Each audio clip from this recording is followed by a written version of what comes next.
The camera phones were already out when it happened. Friday night in downtown Los Angeles. The kind of evening where the air smells like expensive perfume and exhaust fumes, where luxury cars idle at valet stands, where the city's elite gather to see and be seen. Keanu Reeves stood at the entrance of one of LA's most exclusive restaurants, his dinner finished, his jacket folded carefully over his arm. The soft glow from the restaurant's Art Deco windows cast long shadows across the sidewalk.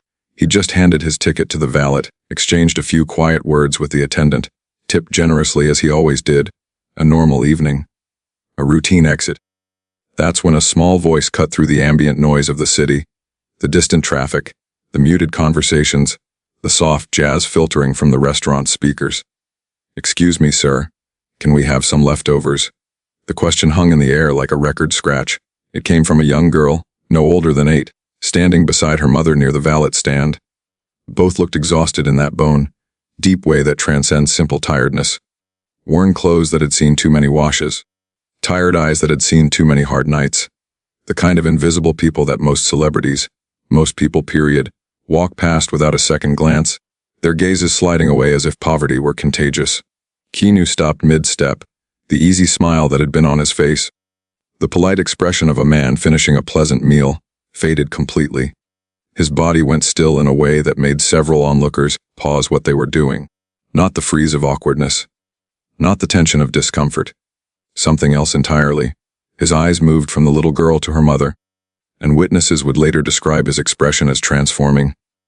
Like he was seeing something that struck him at his core. Like he was looking at ghosts from his own past, and what he did next didn't just shock the crowd that was rapidly gathering around him, their phones already recording, their whispered conversations creating a buzz of anticipation. It changed everything those witnesses thought they knew about fame, wealth, and what it really means to see people. Not just look at them, not just acknowledge them, but truly see them. What happened in the next few minutes would be captured on 7 different smartphones, shared 50 million times within 24 hours, and spark a conversation that would ripple across the country. But none of that mattered in that moment. In that moment, there was just a question hanging in the air, a hungry child, a desperate mother, and a man who remembered what it felt like to be invisible. Let's set the scene properly, because context matters. This wasn't some random diner or casual eatery. This was Cicada, one of downtown Los Angeles' most elegant Italian restaurants. The kind of place where reservations are made weeks in advance, where a single meal can cost what some families spend on groceries for a month, where the wine list reads like a luxury car payment, and the dessert menu requires a second mortgage. It was a Friday evening in late autumn. The restaurant's Art Deco interior glowed warmly through tall windows, all geometric patterns and golden light that made everything inside look like it belonged in a 1920s film. Crystal chandeliers caught and refracted the candlelight from dozens of tables. Well-dressed patrons laughed over wine in glasses that cost more than most people's weekly paychecks. The sound of clinking silverware on fine china created a symphony of privilege. Luxury cars lined the valet area like a showroom. Mercedes, BMWs, the occasional Bentley, a Tesla or two for the environmentally conscious wealthy. The atmosphere radiated success, celebration, exclusivity. This was where deals were made, anniversaries celebrated, status confirmed.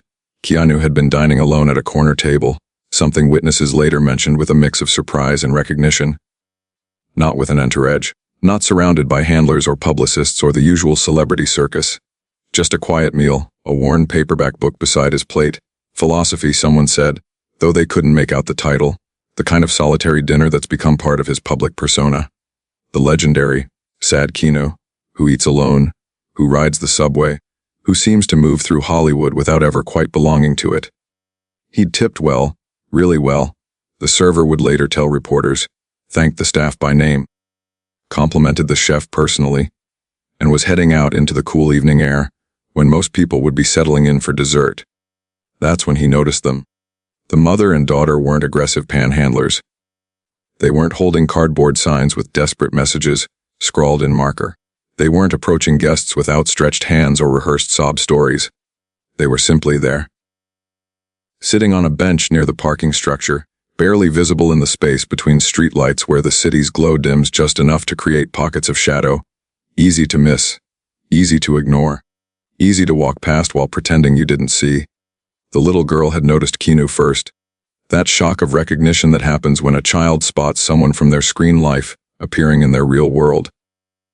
Her mother had tried to stop her, gently pulling her back with a hand on her shoulder, whispering something urgent and quiet about not bothering people, about staying invisible, about the unwritten rules of survival on the streets. But the child had already moved, her small feet carrying her forward with the fearless honesty that adults learn to suppress. Her voice carried that question that would be captured on at least 7 different smartphones within the next 30 seconds, uploaded to social media within minutes, and viewed by millions within hours. "Excuse me, sir. Can we have some leftovers?" The valet attendants paused mid-conversation, their professional smiles freezing. A couple walking to their Mercedes stopped mid-step, the woman's hand hovering over the door handle. Someone inside the restaurant pressed their face to the window, their dinner forgotten. A businessman checking his phone looked up, suddenly interested. Everyone wanted to see what Keanu Reeves would do. Because here's the thing about celebrity encounters in LA, they follow a script. A polite smile. Maybe a quick photo if they're feeling generous, perhaps a signed napkin for luck. Then a smooth exit into a waiting car, back to the bubble of wealth and fame and distance. Nobody expected what came next. Nobody expected him to stop completely, to turn fully toward them, to let that mask of polite celebrity distance drop entirely. Nobody expected him to see them. Part 3. T-G-O-M-A-N-A U-N-S-I-G-L-E. To understand why this moment hit so hard, you need to understand who this mother and daughter were. Their names were Maria and Sofia. Maria was 34 years old. Though hardship had aged her face beyond her years, lines etched around her eyes from sleepless nights. A tightness in her jaw from constant worry, hands that trembled slightly from stress and poor nutrition. Sofia had just turned 8 the week before. A birthday that passed without cake, without presents, without candles to blow out, without the kind of joy and celebration that should surround a child's special day. They'd been homeless for 6 months. Not the kind of homelessness you see dramatized in movies with tragic backstories and moral lessons. No addiction storyline, no mental illness arc. No dramatic fall from grace involving betrayal or crime. Just the brutal mundane mathematics of American poverty. 1 medical emergency plus 1 lost job plus 1 missed rent payment equals suddenly the safety net you thought existed. Maria had worked as a hotel housekeeper until Sofia got sick last spring. Pneumonia. The hospital bills came first. Mountains of paperwork with numbers that made no sense. Charges for things she couldn't pronounce. Then the missed shifts because she couldn't leave her daughter's bedside. Watching machines beep and monitors flash while Sofia struggled to breathe. Then the impossible choice between medication and rent. A choice no parent should ever have to make. Then the eviction notice that arrived like a death sentence written in cold legal language that basically said your suffering doesn't matter. You have 30 days. She'd tried everything. The shelters were full, always full, with waiting lists that stretched for weeks. She tried couch surfing with friends. But that well ran dry quickly when people realized homelessness wasn't a temporary inconvenience, but a persistent reality that made them uncomfortable in their own homes. For the past 3 weeks, they'd been sleeping in her 1998 Honda Civic, parked in different neighborhoods each night to avoid police attention, to avoid the tickets she couldn't afford to pay, to avoid the questions she didn't have answers for. The Civic had broken down that morning. Permanently. The mechanic had given her that look, the sympathetic head shake that said it would cost more to fix than the car was worth. Now they had nothing but the clothes they wore, a backpack of Sofia's schoolwork that Maria refused to abandon, because education was the only ladder out of this hole, and a fierce, desperate determination to keep her daughter fed, clean and in school, to maintain some thread of normalcy while everything else unraveled like a sweater with one pulled thread. Maria had rules. Strict ones born from pride and necessity. Never beg during school hours. Sofia's education was sacred. Never let Sofia miss class, no matter what. Never approach people aggressively. Desperation wasn't an excuse for intimidation. Never lose dignity, even when dignity felt like a luxury they couldn't afford, like wearing jewelry when you can't afford food. But it was Friday evening, and they hadn't eaten since sharing a single McDonald's hamburger at lunch, their one meal of the day, split between them. Sofia getting the bigger half while Maria pretended she wasn't hungry. Sofia's stomach had been growling for hours, those painful rumbles that made the 8-year-old wince and press her hands against her belly. The smell of food from Cicada's kitchen vents was absolute torture. Garlic and butter and roasted meat and fresh bread, aromas that made Maria's own stomach clench with hunger and shame. "Mommy, I'm so hungry," Sophia had whispered, her voice small and defeated in a way that no child's voice should ever sound. Maria's heart shattered in the way only a parent's can. That unique agony of being unable to provide the most basic necessity for your child. That feeling of failure that cuts deeper than any physical pain. That knowledge that your baby is suffering and you can't fix it. That's when she'd noticed people leaving the restaurant with takeout boxes. Leftovers. Food that would likely end up in trash cans within hours.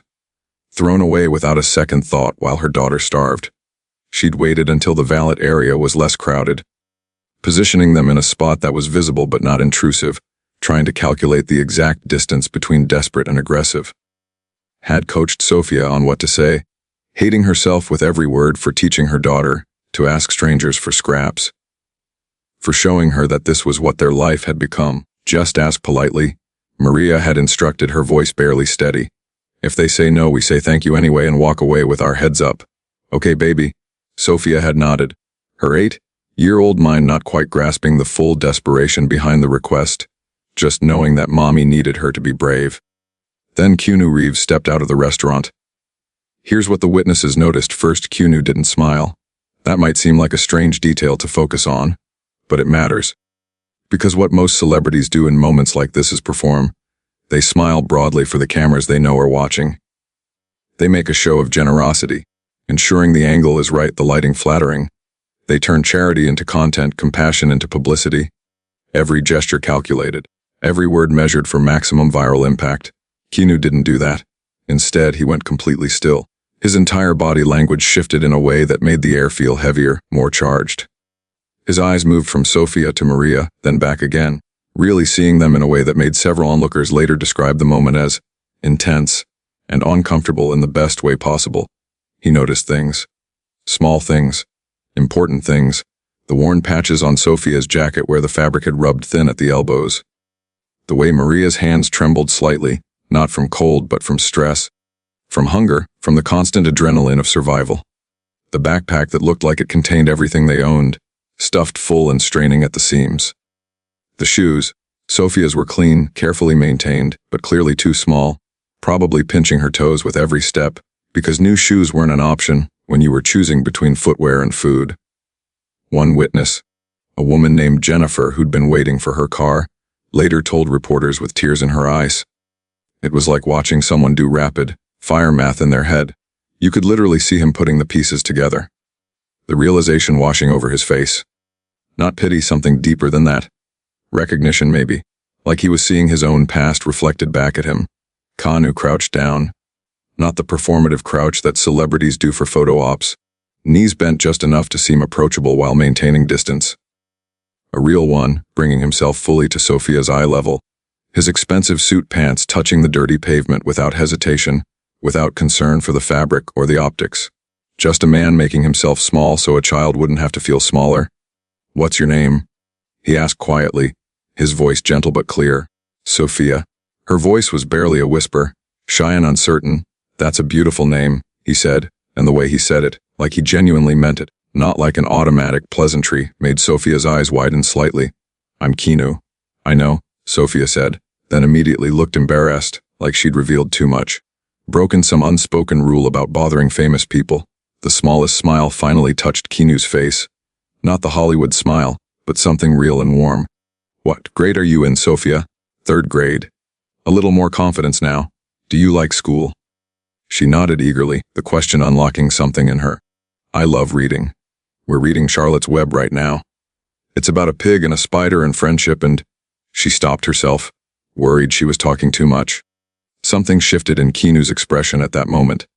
Those who knew his story, the childhood marked by constant moving, the dyslexia he'd struggled with for years before anyone diagnosed it, the value he placed on education because it had been so hard-won, understood why.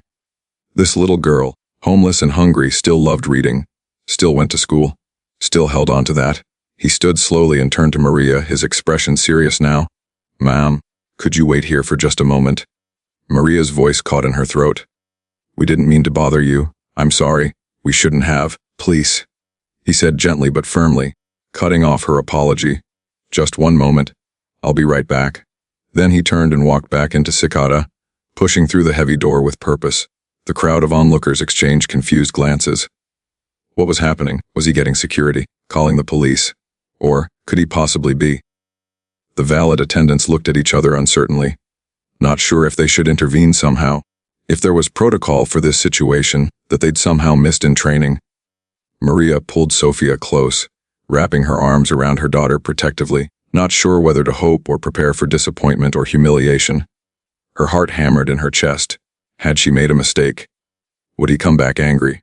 Would there be consequences? 3 minutes passed. Then 5. People started checking their phones, the moment already being texted about, posted about, hashtagged and shared, though nobody yet knew how it would end. The suspense was building. Phones were recording openly now, no longer pretending to be casual. 8 minutes after he'd gone inside, the restaurant door opened again. Keanu emerged. He wasn't alone. The crowd that had gathered wasn't small anymore. What started as a handful of curious onlookers, 5, maybe 6 people who happened to be in the right place at the right time, had swelled to more than 30.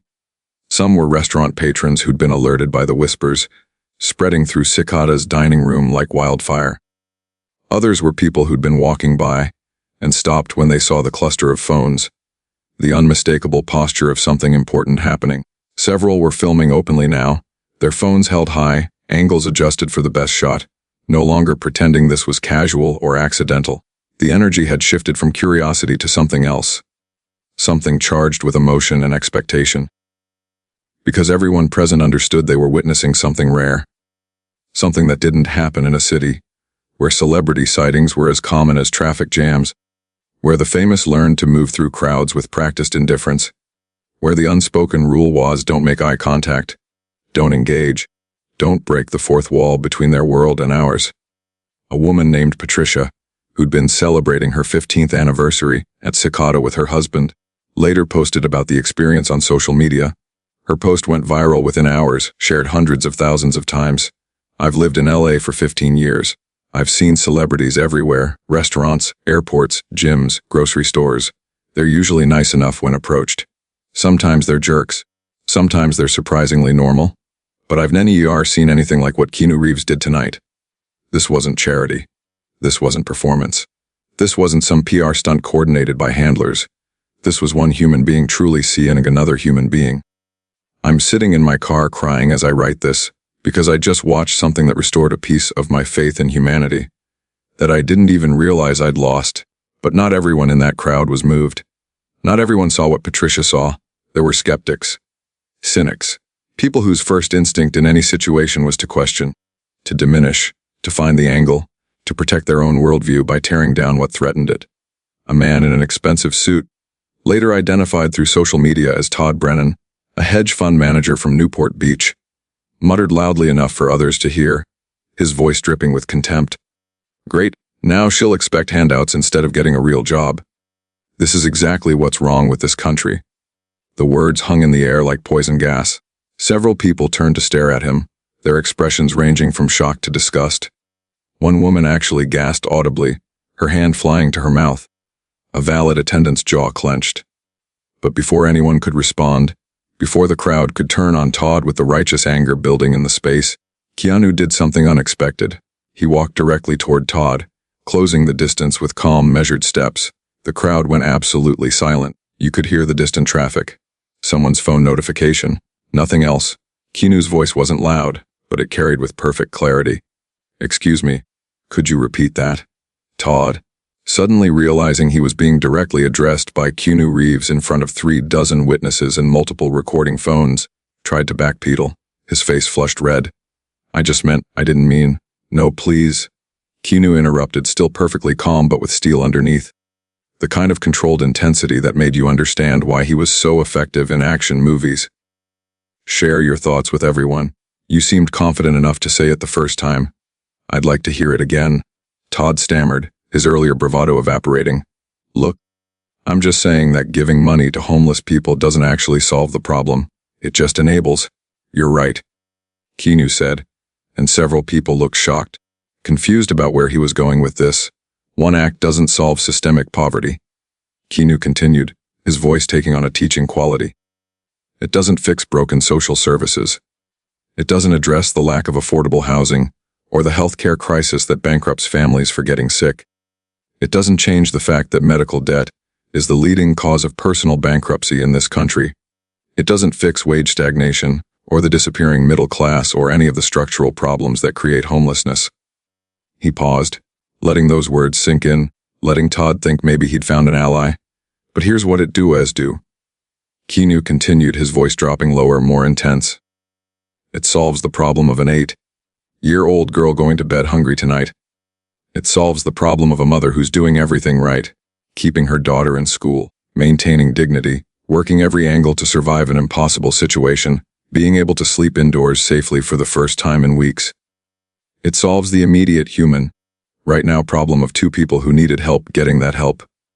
The crowd was completely silent now, hanging on every word. Keanu gently disentangled himself from Sophia's hug. The child had thrown her arms around his waist spontaneously, unable to contain the gratitude and relief flooding through her small body, and pulled out his phone again. "I need to make one more call," he said, looking at Maria with an expression that was both apologetic and determined. "Is that okay?" Maria, still overwhelmed, tears streaming down her face, could only nod. She didn't trust her voice. Didn't trust that this was really happening. Keanu stepped a few feet away, just far enough for privacy but still within sight, and spoke into his phone for about 90 seconds. The conversation was too quiet for most onlookers to hear clearly, but those close enough caught fragments that made their eyes widen, made them lean in closer, made them wonder if they were hearing correctly. "Yes. Tonight. I know it's late. I don't care. No, I'm serious, Michael. 2 weeks minimum at the Four Seasons, but we need something more permanent. I said I don't care about the cost. Set up the trust first thing Monday morning. Yes, educational expenses, full coverage. Start with 50,000 and we'll adjust. Full ride if she qualifies for university. I want that guaranteed." The people who caught those fragments exchanged glances. 50,000. Full ride. This was going beyond a meal in a hotel room. This was life-changing money being discussed as casually as ordering takeout. When Keanu returned to Maria and Sophia, his expression had changed. There was a kind of determined energy radiating from him now, the look of someone who'd made a decision and was going to see it through no matter what. "Maria, I need you to listen carefully," he said, his voice taking on a tone that made it clear this wasn't a suggestion or an offer. It was already in motion, already decided. "The hotel reservation I mentioned, that's just the beginning, just temporary. I've just spoken with my business manager. We're setting up something more sustainable, something that actually addresses your situation." "I don't understand," Maria whispered, her voice breaking. She literally couldn't process what was happening. This didn't happen in real life. This happened in movies and fairy tales, not on sidewalks outside restaurants. "Here's what's going to happen," Keanu explained, and his voice had that calm authority of someone used to making things happen, used to cutting through bureaucracy and obstacles. "Tomorrow morning, someone from Payday, that organization I mentioned earlier, will meet you at the hotel. Her name is Denise. She's going to help you navigate the social services system, find permanent housing solutions, and get you connected with job placement resources. She's been doing this for 15 years. She's the best." Maria started to protest, to say this was too much, that she couldn't accept this level of help, but Keanu raised a hand gently, kindly. "I'm not done," he said. "I've also established a trust fund for Sophia's education. If she maintains good grades and stays in school, which I already know she will because you're making sure of it, her entire education is covered, elementary through university, full ride, books, supplies, living expenses if she goes away to college, everything. She'll never have to worry about student loans or choosing between education and survival." The crowd gasped audibly. Several people started crying, not just Maria, but witnesses who understood the magnitude of what they were hearing. A woman in a designer dress put her hand over her mouth, mascara running down her cheeks. Maria's legs literally buckled. She would have fallen to the pavement if a nearby witness, a kind-faced man in his 60s, hadn't caught her arm and steadied her. "Why?" Maria managed to ask through sobs that racked her entire body. "Why would you do this for us? You don't even know us. We're nobody. We're just—" "Because I was Sophia once," Keanu said quietly, cutting her off. The crowd leaned in, straining to hear, sensing this was the moment that explained everything. I grew up moving constantly. Keanu continued, speaking directly to Maria but loud enough that others could hear, sharing something deeply personal with dozens of strangers because he understood the power of vulnerability. My parents separated when I was young. Different countries, different schools, no stability. My mom worked multiple jobs, costume designer, waitress, whatever she could find. We struggled constantly. Money was always tight, always running out before the month ended. I had dyslexia that nobody diagnosed for years, so school was absolute torture. I felt invisible most of the time, like I didn't matter. Like nobody saw me. Sophia looked up at him with wide eyes, this famous action hero admitting he'd once felt exactly how she felt. The immediate aftermath of that night was documented extensively across every social media platform imaginable. Within hours, Keanu's social media post had generated over 100,000 in donations to Paige, which he matched as promised, bringing the total to 200,000. Money that would fund housing assistance, case management, job training, and support services for dozens of families. Within 24 hours, the combined videos from witnesses had been viewed more than 50 million times across all platforms: Twitter, Instagram, TikTok, Facebook. The hashtag KeanuCares was trending worldwide. News outlets from CNN to BBC were covering the story. Within a week, Paige reported receiving more volunteer applications than they'd received in the previous entire year combined. Their phones rang constantly. Their donation page crashed twice from traffic. But those are just statistics, numbers on screens, data points in the viral news cycle. The real story is what happened to Maria and Sophia. The next morning, as promised, a representative from Paige met them at the hotel. Her name was Denise, and she'd been doing this work for 15 years, long enough to have seen every possible situation, every tragedy, every miracle, every disappointment. "I've seen a lot of situations," Denise later said in an interview, her voice thick with emotion. "But I've never seen someone advocate for a family the way Keanu did. He didn't just throw money at the problem and walk away feeling good about himself. He created a comprehensive support system. He made calls. He followed up. He made sure I had everything I needed to help them succeed." That's rare. That's special. Over the following weeks, Denise helped Maria navigate the complex, often cruel maze of social services. They secured temporary housing assistance through county programs Maria didn't even know existed. They got Sophie enrolled in the school district's free meal program, breakfast and lunch, 5 days a week. They connected Maria with legal aid to deal with the debt collectors who'd been harassing her, threatening garnishment of wages she didn't even have. The job at the sister hotel started exactly on schedule the following Monday. Maria showed up 30 minutes early, freshly showered, wearing clothes Denise had helped her get from a donation center, terrified and hopeful in equal measure. Her first paycheck, modest though it was, just slightly above minimum wage, made her cry in the employee bathroom. Not because of the amount, which wouldn't have impressed anyone, but because it represented something she'd thought was lost forever: stability, autonomy, dignity, hope. Proof that she could still provide for her daughter through honest work. Within 3 months, Maria and Sophia moved into a small one-bedroom apartment in a safe neighborhood near Sophia's school. Nothing fancy: worn carpet, outdated appliances, thin walls where you could hear neighbors' conversations. But it was theirs, safe, permanent, a door that locked, a bed that didn't move, an address for mail, Sophia's grades, which had been slipping during their homelessness. How could they not? When she was doing homework by flashlight in a car, when she was distracted by hunger and fear, rebounded quickly once stability returned. Her teacher reported that she was thriving, particularly in reading, where she was now 2 grade levels ahead. "It's like she's a different child," the teacher said during a parent-teacher conference that made Maria cry again. Happy tears this time, more confident, more engaged, more willing to participate. She wrote an essay about the night everything changed, that made me cry in the teacher's lounge. She has a gift for writing, real talent. But perhaps the most profound impact wasn't on Maria and Sophia directly. It was on everyone who witnessed what happened. Everyone who saw the videos. Everyone who heard the story and felt something shift inside them. Remember Patricia, the anniversary celebrant who'd posted about the experience? She became a monthly donor to PH and started volunteering at a local family shelter every Saturday morning. The restaurant manager who offered Maria the job. She implemented a new policy: any edible food that would otherwise be discarded would be donated to homeless services, rather than thrown away. Other restaurants in the group followed suit.